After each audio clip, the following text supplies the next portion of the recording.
बोले कि माता, संसार में कभी मैं किसी के घर नहीं जाता, सच कहता हूं, बिल्कुल आना जाना बिल्कुल बंद कर रखा है।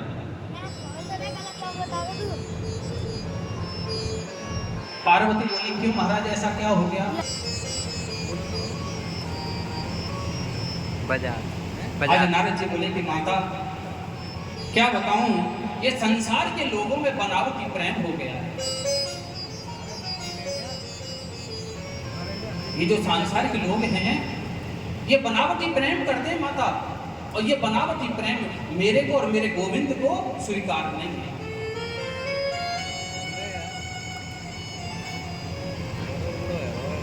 रामचरितमानस में तुलसीदास जी ने सुंदर लिखा है कि सुरो नर मुनि सबकी यह रीति, सुर नर मुनि जन की यह रीति, स्वार्थ लागे करे सब प्रीति, राम सिया राम जय जय राम, राम सिया राम जय जय राम। सुर नर मुनि जन की यह रीति, स्वार्थ लागे करे सब प्रीति, राम सिया राम जय जय राम। राम सिया राम जय जय राम। मैया, सोरो नर मुनि सबकी यह रीति, और स्वार्थ लाग करें सब प्रीति। संसार में लोगों का प्रेम सच्चा नहीं रहा मैया, सब बनावटी हो गया है, सब बनावटी प्रेम करते हैं। इसलिए मैंने आना जाना बिल्कुल बंद कर रखा है मैया। और जहां सच्चा प्रेम नहीं, वह जाना क्यों? पार्वती बोली कि महाराज, आप अपनी अपनी बात कहे जा रहे हो, एक बात मैं कहूं आपसे कि सच्चा प्रेम है कि नहीं। देखो नारद जी, हमारे प्राणनाथ है ना, वो हमसे बहुत प्रेम करते हैं, बहुत प्रेम करते हैं। मैं उनके प्रेम के बारे में कुछ बता नहीं सकती कि कितना प्रेम करते हैं। हम दोनों में इतना प्रेम है, इतना प्रेम है कि कुछ बता नहीं सकती। महाराज, तुम तो प्रेम की बात कर रहे हो कि एक गुरु मंत्र दिया था उनके लिए, वह गुरु मंत्र भी मेरे लिए बता दिया। लेकिन शास्त्रों का ऐसा मानना है कि गुरु के द्वारा जो कान में जो मंत्र दिया जाता है, उसको किसी को बताना नहीं चाहिए। गोपनीयम गोपनीयम गोपनीयम रत्नतः, उसको छुपा करके रखना चाहिए, किसी को नहीं बताना चाहिए।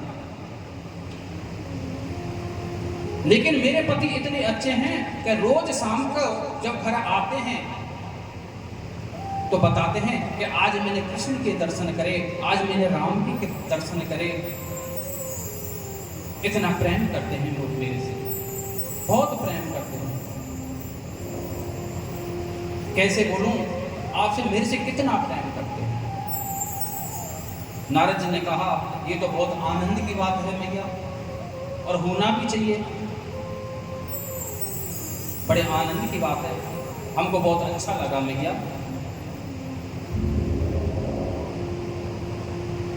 नारद जी कहने लगे कि मैया, जिससे प्रेम किया जाता है ना, उससे कोई बात छिपाई नहीं जाती, हर एक बात उसको बताई जाती है। तब तो आपके पति ने यह भी बताया होगा कि आपके जो मुंडमाला हैं गले में, वो किसके हैं। ये बात तो आपको जरूर बताई होगी। 24 घंटे जो मुंड माला आपको जो पहन के रखते हैं भोले बाबा, ये मुंड किसके हैं? ये तो बात आपको जरूर पता ही होगी। आज नारद जी कहने लगे कि मैया मैं तो चलूं, मेरा तो टाइम है वो, आप जाने और आपको काम जाने। आज नारद जी नारायण नारायण करते हुए और मैया के नारद जी कहने लगे कि बाबा जल्दी घर जाना, मैया याद करती है। भगवान शंकर बोले कि जो तुम पधारे हो तो मैया तो याद करेगी।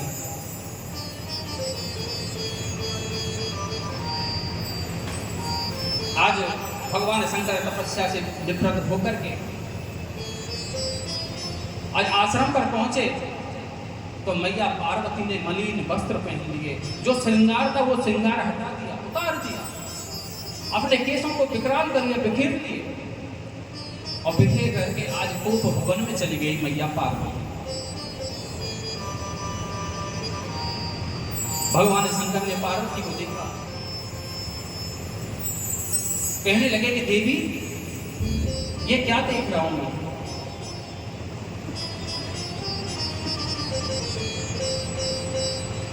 पार्वती कहने लगी कि रहने दीजिए आप, मैं आपसे बात नहीं करूंगी, आप मेरे से सच्चा प्रेम नहीं करते, मुझे कोई बात नहीं करनी आपसे।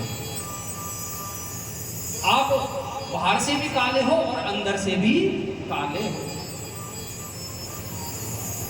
शिव जी ने कहा कि अंदर का काला तो वो होता है जो कपटी होता है। मैंने आपसे क्या कपट कराया? भगवान शंकर कहने लगे कि आपने मेरे को कपटी बोला। पार्वती ने कहा हाँ आप कपटी हो, 24 घंटे में इस मुंडू माला को पहन करके रखते हो और आज तक इसके बारे में मेरे को नहीं बताया कि इसमें मुंड किसके हैं। ये कपट का काम नहीं तो क्या है बताओ? बड़े कपटी हो।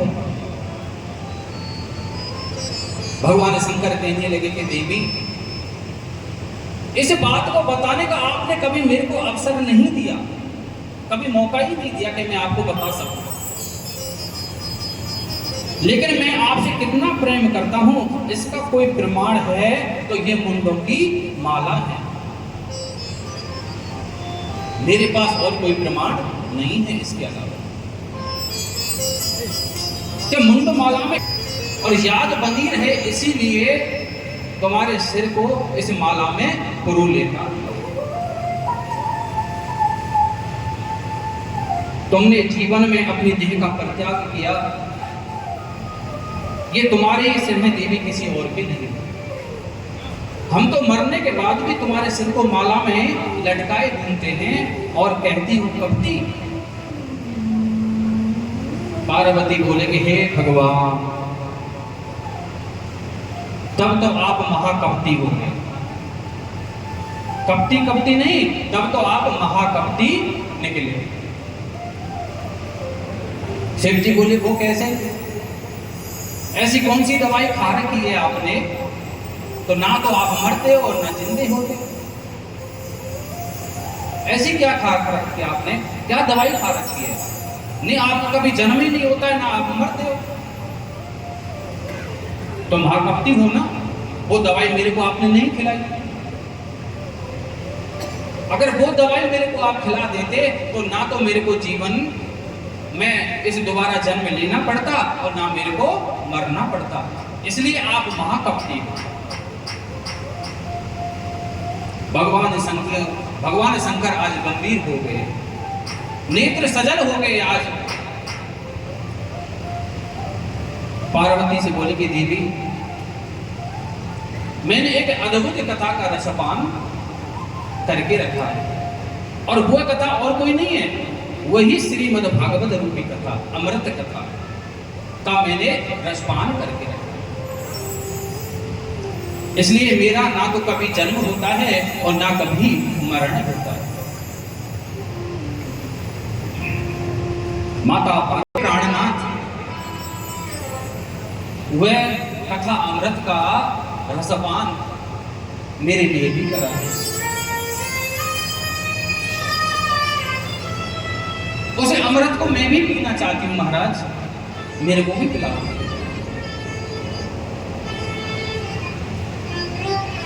भगवान शंकर कहने लगे कि देवी, कथा सुनने का भी विधान है। देवी, जब मैं कथा सुनाता हूं तो नेत्र बंद करके सुनाता हूं, अपने दोनों नेत्रों को बंद करके मैं कथा सुनाता हूं। और आप सुन रही हो कि नहीं सुन रही हो, ये मैं कैसे जानूंगा, ये बताओ। इसलिए जब तक कथा होगी तब तक आपको ओम ओम ओम हुंकारे, हूं हूं, तो आपको हुंकारे बनने, जब तक मेरी कथा चलेगी तब तक हुंकारे बनने। बीच बीच में आपको हुंकारे देंगे। माता पार्वती बोली कि ठीक है महाराज, आप जैसा कहोगे मैं वैसा ही करूंगा। आज भगवान शंकर ने कथा का आरंभ किया। कैलाश पर्वत पर कोई एक पक्षी भी नहीं रहा, कोई जीव जंतु नहीं रहा। आज भोलेनाथ माता पार्वती को कथा सुना रहे हैं और माता पार्वती बड़े प्रेम के साथ में बड़े मग्न होकर के और कथा का रसोपान कर रही है। और बीच बीच में हूं बड़ा अच्छा लग रहा है। आज पहले दिन की कथा हुई, जैसे ही विश्राम हुआ, एक पीछे पेड़ था, खेजड़ा, हमारे यहाँ तो छौंकरा बोलते हैं, अंडा पड़ा हुआ था सुख का, सुख कहते हैं तोता। भगवान शंकर ने तीन ताली बजाई, तो तीन ताली में महाराज जो सुखी जो अंडा दे रखा था, जो पक्षी था, उस ताली से वह तोता उड़ गया और जो अंडा है उसी वृक्ष में रह गया। और वो है जो अंडा था उस घोंसला से और वो नीचे गिर गया और गिर करके वो टूट गया। महाराज पहले दिन की जब कथा समाप्त हुई, विश्राम हुआ कथा का, जो टूटा हुआ जो अंडा था वह साबुत हो गया महाराज। अब उसमें जीव का प्रादुर्भाव हो गया। बोलो राधे राधे।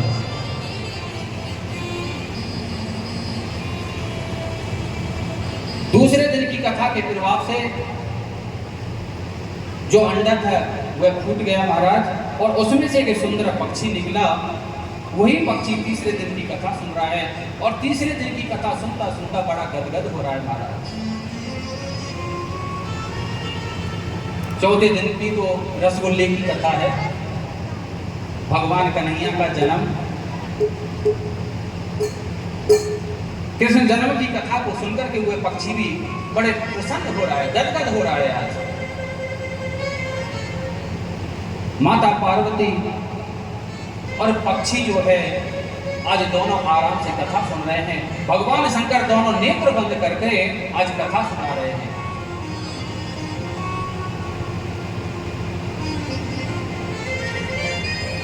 माता पार्वती को 5 दिन हो गए कथा सुनते सुनते, कंटिन्यू कथा चल रही है भगवान शंकर की, और माता पार्वती कथा सुनती जा रही है। 5 दिन हो गए लगातार। अब बताइए, जिस आदमी को एक ही जगह पर बैठे बैठे 5 दिन हो जाएं तो थकान तो होगी।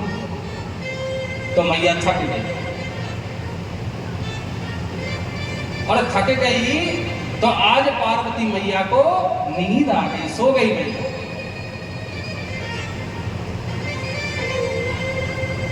आज मैया जी को नींद आ गई, और नींद आ गई तो हुंकारे जो चल रहे वो बंद हो गए। अब हूं कौन करे?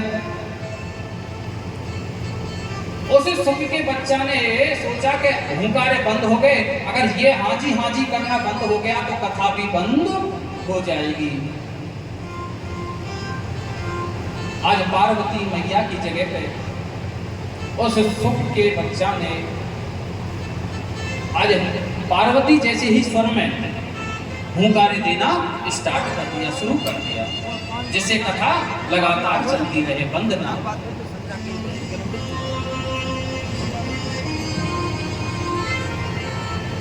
आज वह कथा पीछे बैठ कर के सुन रहा है। आज जैसे ही जयकारा लगाया भगवान शंकर ने, तो पार्वती मैया की आंख खुल गई।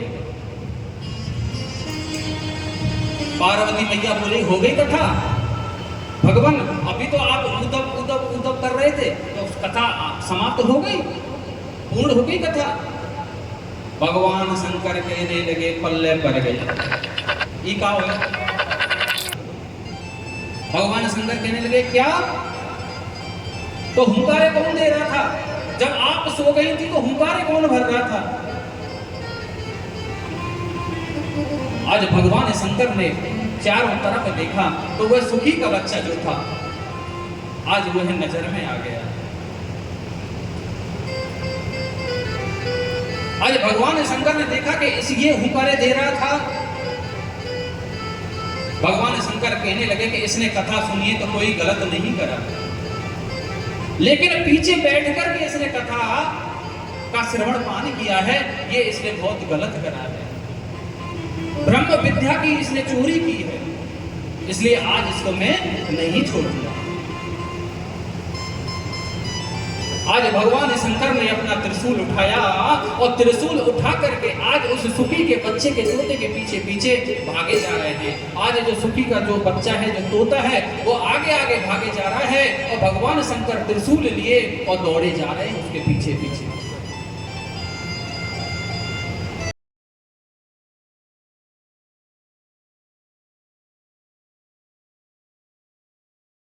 कैलाश पर्वत से जब नीचे आएंगे तो बद्रीनाथ धाम पड़ता है।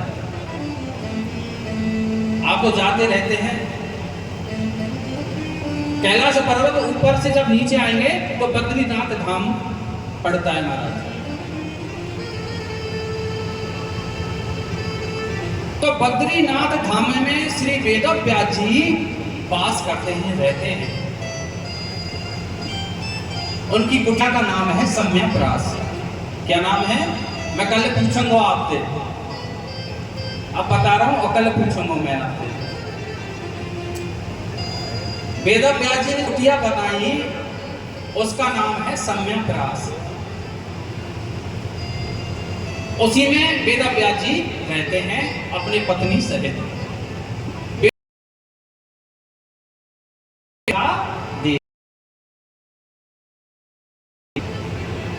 आज बेटा देवी और वेदव्यास जी महाराज पास में बैठे हैं, चर्चा कर रहे हैं आपस में।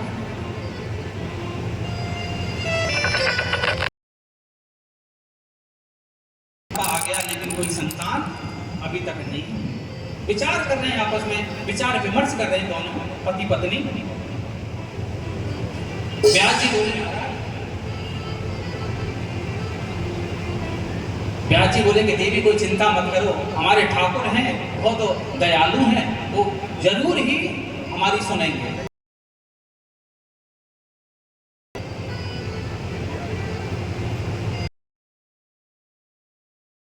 ऐसा पत्नी सोच ही रहे थे, दोनों जने सोच ही रहे थे।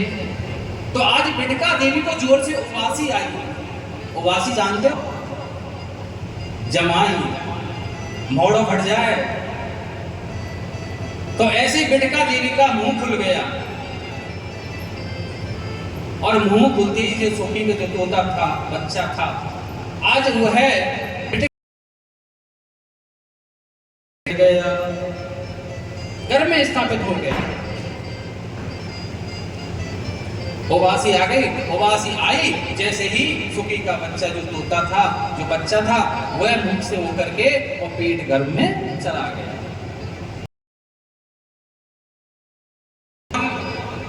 देख रहे हैं कि वो कहां गया, मेरा चोर कहां गया, जिसने ब्रह्म विद्या की चोरी की है वो कहां गया।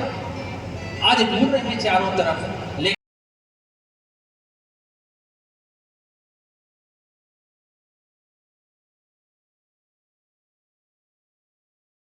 भगवान शंकर लौट आए, कैलाश पर्वत पर आ गए।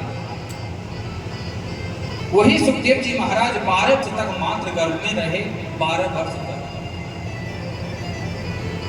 आज मां गर्भ में रहे और गर्भ को ही मंदिर बना दिया सुखदेव जी महाराज ने। मंदिर को ही, आज गर्भ को ही मंदिर बना दिया। व्यास पत्नी कहने लगी कि महाराज सुनो। व्यास जी कहने आते हो कि महाराज मेरे गर्भ से वेद मंत्रों का उच्चारण आवाज आती है। इस श्लोकों का उच्चारण जो होते ना, उसकी मेरे कानों में आवाज आती है महाराज। व्यास कहने लगे जरूर कोई ज्ञानी पुरुष का तुम्हारे गर्भ, लेकिन बाहर आने का नाम ही नहीं लेता महाराज। 12 वर्ष हो गए गर्भ में। व्यास जी बोले बेटा मां परेशान है, तुम बाहर आओ गर्भ से। अब 10 साल हो गए, आप बाहर आ जाइए बेटा। आपकी मासी बड़ी तकलीफ में है, आप आ जाइए।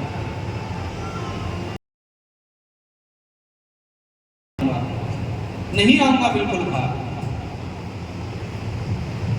क्यों? बाहर आते ही मुझे विष्णु की माया पकड़ लेगी, इसलिए मैं बाहर नहीं आ सकता।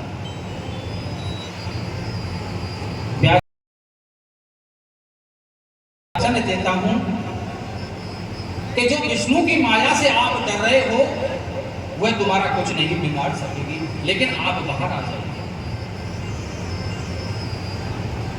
मैं सत्य कहता हूं कि जो विष्णु माया है उसका असर आपके ऊपर बिल्कुल नहीं होगा बेटा। उनके घर में रहते रहते बाहर आ जाइए। सुखदेव जी कहने लगे कैसे विश्वास करूं आपका, मैं विश्वास नहीं कर सकता। पिताजी माया बहुत चंचल है, मैं कैसे विश्वास करूं? बहुत विचित्र है, किसी के बस की बात नहीं है इसको समझाना।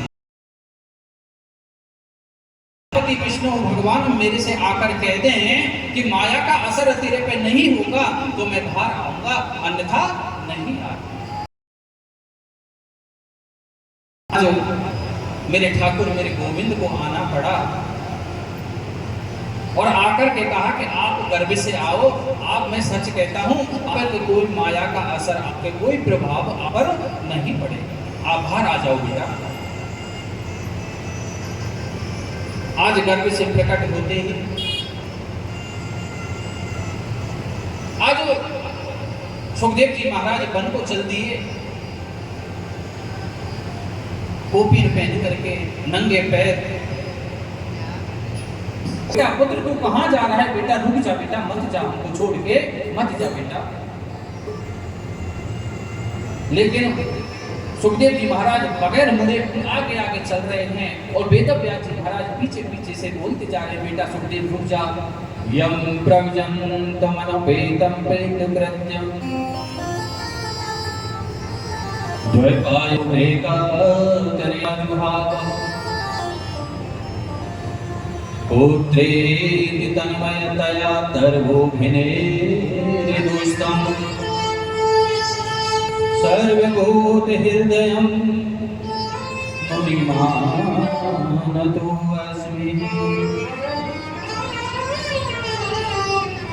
वेदव्यास जी पुत्र पुकारते थे और जवाब किससे मिलता?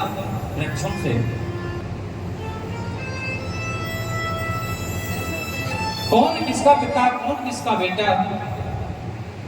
आप ये सब की भूल है, यहाँ कोई किसी का नहीं है। इसमें कोई आश्चर्य की बात नहीं है। ऐसा सुन करके आज व्यास जी वापस लौट आए और श्री सुखदेव जी महाराज का जन्म हुआ। बोले श्री सुखदेव जी महाराज जय हो। हमारे परीक्षित जी महाराज आए और श्री सुखदेव जी का पूजन करें। जोड़ा से आए। हरि की कथा सुनाने वाले, प्रभु की कथा सुनाने वाले, तुमको लाखों प्रणाम, तुमको लाखों प्रणाम। हरि की कथा सुनाने वाले, प्रभु की कथा सुनाने वाले, तुमको लाखों प्रणाम।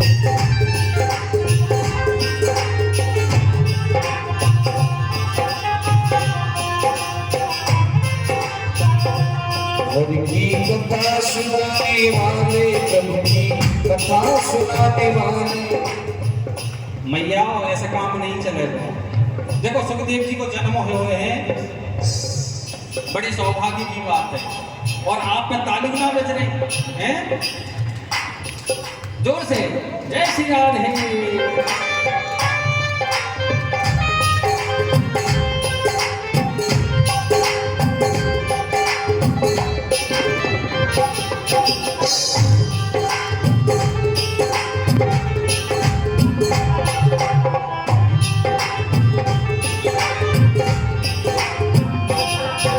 की कथा सुनाने वाले, प्रभु की कथा सुनाने वाले, तुमको लाखों प्रणाम, तुमको लाखों प्रणाम। हरि बोल। जय हो नीचे की सेवा करते हो, जय हो।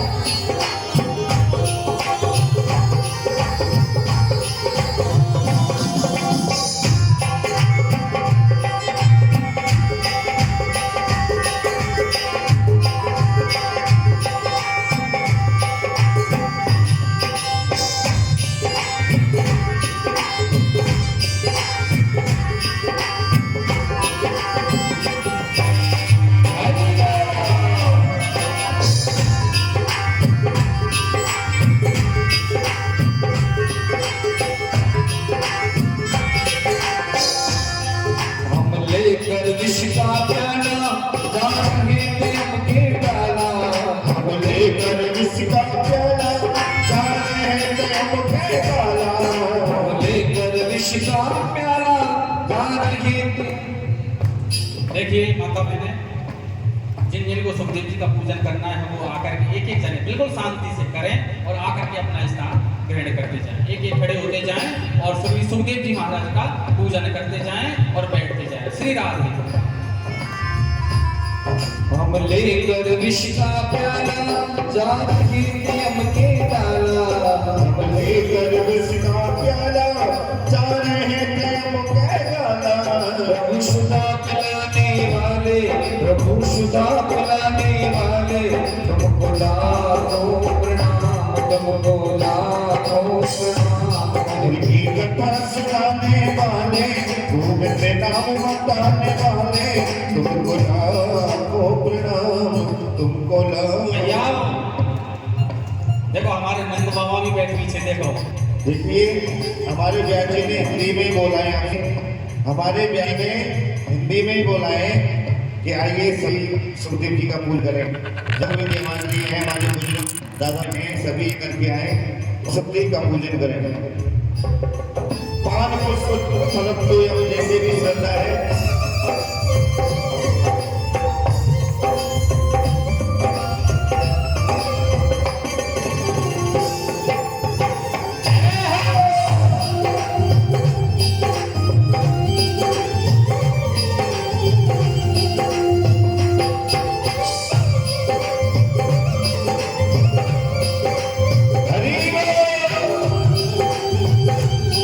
तालियों की सेवा करते हुए जय हो।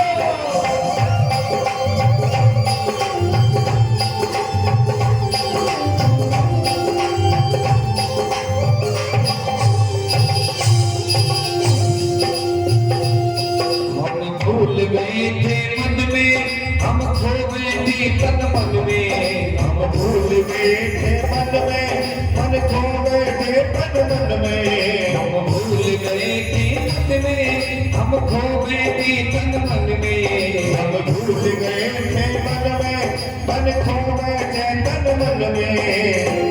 वो हर की राह बताने वाले, की राह बताने वाले, हर की राह बताने वाले, प्रभु की राह बताने वाले, तुमको लाखों प्रणाम, तुमको लाखों प्रणाम। हर की कथा सुनाने वाले, गुरुदेव वाले, गोविंद नाम बताने वाले, तुमको